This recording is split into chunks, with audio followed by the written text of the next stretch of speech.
It was a minister, and the minister went to a minister who was involved with law enforcement, by the way.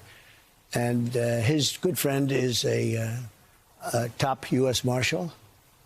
And they took it from there. And then it was a father got involved, namely his father, and said, we got to go in. And they, so I understand it. And again, subject to change. But, you know, the facts are the facts. We have the person that we think is the person we're looking for.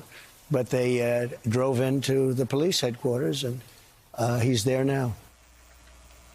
So obviously, Ken, this is an extraordinarily unconventional way to announce this news on a morning show. The President of the United States himself caveating a little bit, subject to change, with a high degree of certainty, and kind of giving bits and pieces of a story and suggesting that it was the alleged shooter's father, ultimately, who led them to him. And he said, you can pick up some context, because he said that we had to go in, which perhaps, I don't know, I'll let you pick that up, but maybe that speaks to the elite hostage rescue team you were talking about a minute ago.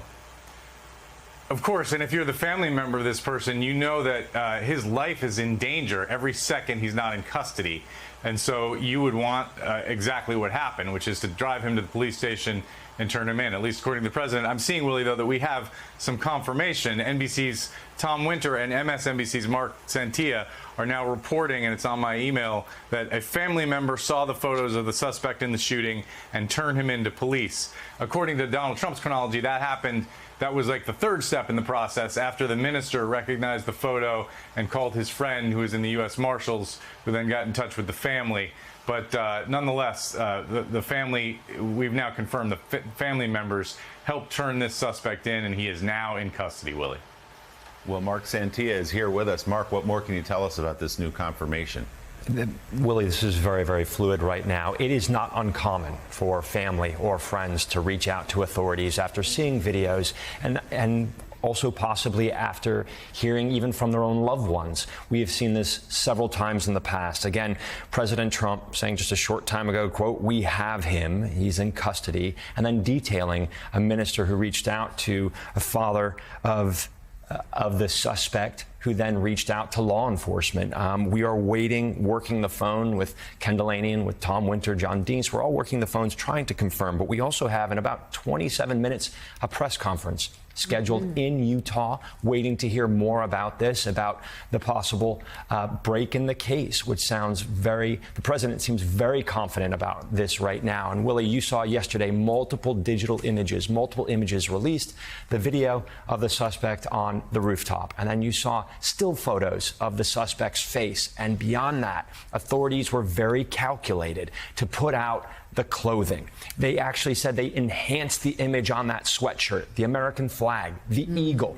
The police commissioner spoke several times about the Converse shoes the person of interest was wearing. Why? Hoping that would jog someone's memory. Okay, the face looks kind of familiar, but I remember that sweatshirt. I remember that backpack right there. I remember those zippers. They were hoping to jog someone's memory. And according to President Trump, it did jog the memory. It did jog one person, a minister, who said, I recognize that person, picked up the phone and made that call. And following up now here with Ken, this development will lead to so many other questions that, you know, were unanswerable up until now. Potential answers. What beyond motive? Did he act alone? What are we hearing, if anything, about whether or not this was just this suspect, or if potentially there are other people involved? Mika, that's a really important question. I'm glad you raised it. Up until now, law enforcement has not ruled out any cooperating suspects or any second or third parties, but they also have not disclosed any evidence pointing to that.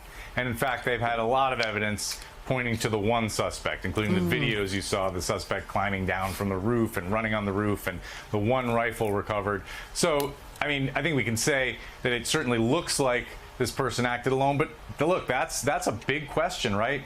Even if the person had any kind of help escaping, or any kind of, if the person told someone about his plans and that person didn't reveal it, that could be a crime. So this is something law enforcement is going to look at very, very closely. And as you said, of course, we're all wondering about the motive here and the background of this suspect. Who could have possibly carried out such a horrific and heinous act that has really shocked the country? This is going to be, we're all waiting on bated breath to learn the answers to those questions. Yeah, really a remarkable set of circumstances, a horrific crime, and the President of the United States announcing that the suspect is in custody on national television on a morning show. We've now, with your sources and Ken's as well, been able to do a lot of background work to confirm that a suspect is in custody in the murder of Charlie Kirk. And a news conference, Jonathan Lemire, is scheduled out of Orem, Utah, for 9 o'clock Eastern Time, which we will be taking live. Certainly, truly bizarre set of circumstances in terms of how we learned of this person in custody from the President of the United States in a live television interview. No official word yet from law enforcement, but we do, as you say, Mika, we expect that shortly. It's worth